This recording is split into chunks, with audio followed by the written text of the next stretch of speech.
So anybody who wants to cry or pity me can come down and do a few of those, and then you may pity me. All right, so what we're not talking about today, we're not talking about cancer, because I spent a lot of time talking about that, and I'm really not interested. If you have any herbal supplements or remedies, please stay away from me. And we're not going to talk about things that are even more important than achieving your childhood dreams. We're not going to talk about my wife, we're not talking about my kids, because I'm good, but I'm not good enough to talk about that without tearing up. So we're just going to take that off the table. That's much more important. And we're not going to talk about spirituality and religion, although I will tell you that I have experienced a deathbed conversion. I just bought a Macintosh.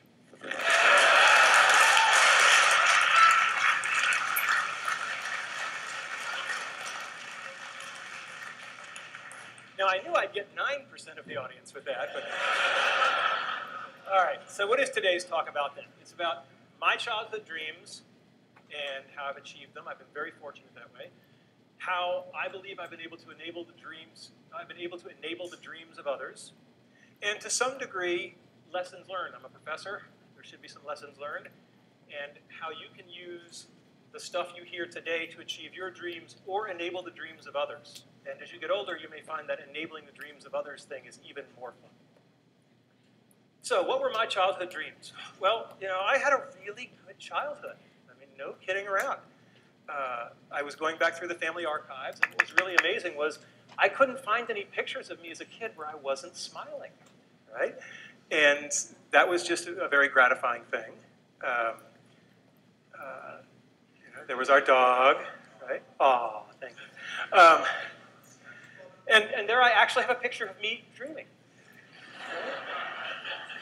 And I did a lot of that, you know. There was a lot of wake-ups, you know. It was an easy time to dream. I was born in 1960, right?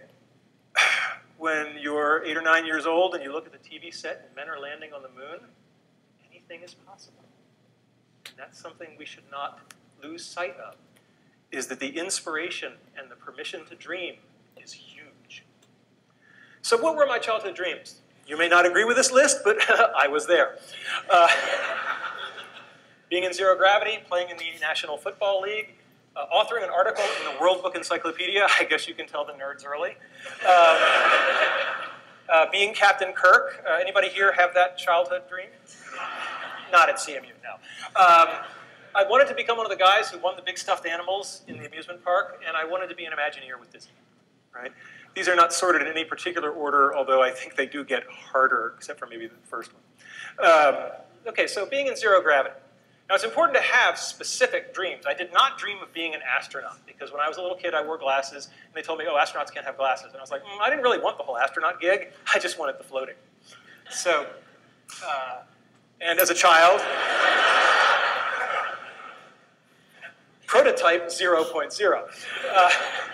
But that didn't work so well. And it turns out that NASA has something called the Vomit Comet that they use to train the astronauts. And this thing does parabolic arcs, and at the top of each arc, you get about 25 seconds where you're ballistic, and you get about a rough equivalent of weightlessness for about 25 seconds. And there is a program where college students can submit proposals, and if they win the competition, they get to fly. And I thought that was really cool, and we had a team, and we put a team together, and they won, and they got to fly. And I was all excited because I was going to go with them. And then I hit the first brick wall, because they made it very clear that under no circumstances were faculty members allowed to fly with the teams. I know, I was heartbroken, right. I was like, but I worked so hard. And so I read the literature very carefully, and it turns out that NASA, it's part of their outreach and publicity program. And it turns out that these students were allowed to bring a local media journalist from their hometown.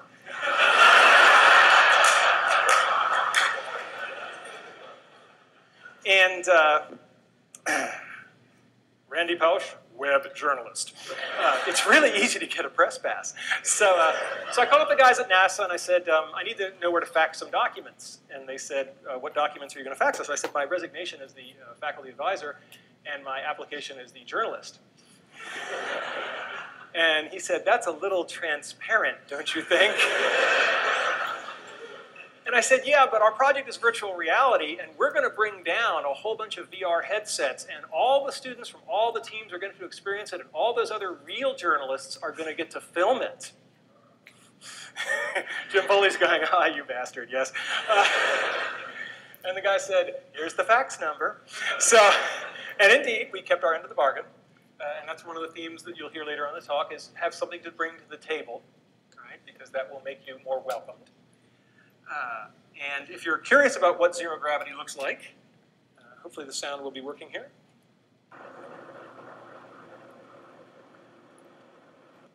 All right, go get him, Mozzie. This is fantastic. It's just amazing. It's nothing like I expected. We are having a great time. There I am. I don't think any of us have so far. This is awesome. You got one, Mozzie. That's good. You got a ball for you, Mons. You do pay the piper at the bottom. So, childhood dream number one? Check. All right, let's talk about football. My dream was to play in the National Football League. And most of you don't know that I actually, no. No, I did not make it to the National Football League. But I probably got more from that dream and not accomplishing it than I got from any of the ones that I did accomplish. I had a coach. I signed up when I was 9 years old. I was the smallest kid in the league by far. And I had a coach, Jim Graham, who was 6'4". He had played linebacker at Penn State. He was just this hulk of a guy, and he was old school. Okay, I mean really old school. Like he thought the forward pass was a trick play. And he showed up for practice the first day, and you know, this big hulking guy. We were all scared to death of him, and he hadn't brought any footballs. How are we going to have practice without any footballs? And one of the other kids said, excuse me, coach, but there's no football. And Coach Graham said, right, how many men are on a football field at a time? So he said, 11 on a team, 22. And Coach Graham said, all right, and how many people are touching the football at any given time? One of them. And he said, right, so we're going to work on what those other 21 guys are doing. And that's a really good story because it's all about fundamentals. Fundamentals, fundamentals, fundamentals. You've got to get the fundamentals down because otherwise the fancy stuff isn't going to work. And the other Jim Graham story I have is there was one practice where he just rode me, all practice. Just, you're doing this wrong, you're doing this wrong, go back and do it again, you owe me, you're doing push-ups after practice. And when it was all over, one of the other assistant coaches came over and said, yeah, Coach Graham rode you pretty hard, didn't he? I said, yeah. He said, that's a good thing. He said, when you're screwing up and nobody's saying anything to you anymore, that means they gave up. And that's a lesson that stuck with me my whole life, is that when you see yourself doing something badly and nobody's bothering to tell you anymore, that's a very bad place to be. Your critics are your ones telling you they still love you and care. After Coach Graham, I had another coach, Coach Setliff, and he taught me a lot about the power of enthusiasm. He did this one thing where only for one play at a time, he would put people in at like the most horrifically wrong position for them. Like all the short guys would become receivers, right? And it was just laughable. But we only went in for one play, right? And boy, the other team just never knew what hit them. Because when you're only doing it for one play and you're just not where you're supposed to be, and freedom's just another word for nothing left to lose, boy, are you going to clean somebody's clock for that one play. And that kind of enthusiasm was great. And to this day, I am most comfortable on a football field. I mean, it's just one of those things where, you know, if I'm working a hard problem, people will see me wandering the halls with one of these things. And that's just because, you know, when you do something young enough and you train for it, it just becomes a part of you. And I'm very glad that football was a part of my life. And if I didn't get the dream of playing in the NFL, that's okay. I probably got stuff more valuable. Because looking at what's going on in the NFL, I'm not sure those guys are doing so great right now. Okay? And so one of the expressions I learned in electronic arts, which I love, which pertains to this, is experience is what you get when you didn't get what you wanted. And I think that's absolutely lovely. And the other thing about football is we send our kids out to play football or soccer or swimming or whatever it is. And it's the first example of what I'm going to call a head fake or indirect learning. We actually don't want our kids to learn football. I mean, yeah, it's really nice that I have a wonderful three-point stance and that I know how to do a chop block and all this kind of stuff. But we send our kids out to learn much more important things. Teamwork, sportsmanship, perseverance, et cetera, et cetera.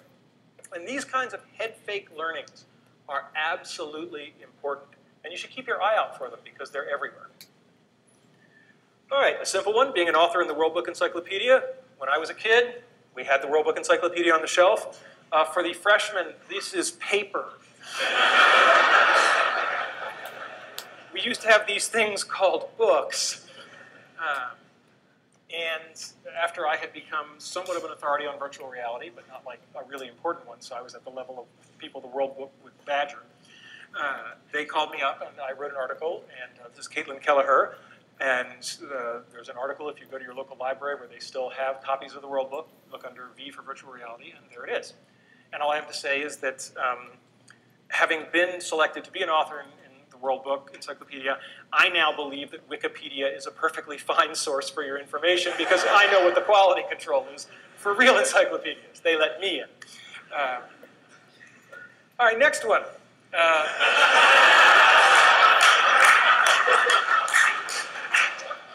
At a certain point, you just realize there's some things you're not going to do, so maybe you just want to stand close to the people.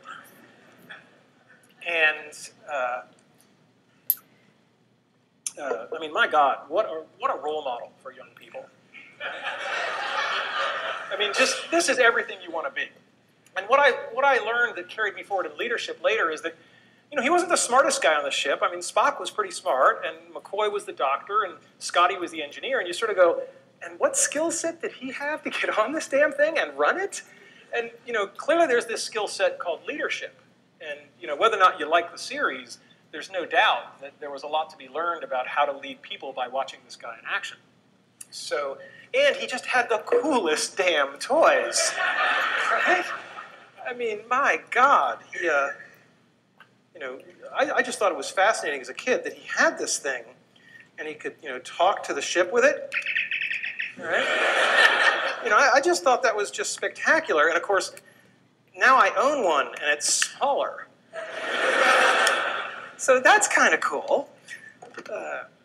So I got to achieve this dream. James T. Kirk, his alter ego, William Shatner, wrote a book, which I think was actually a pretty cool book.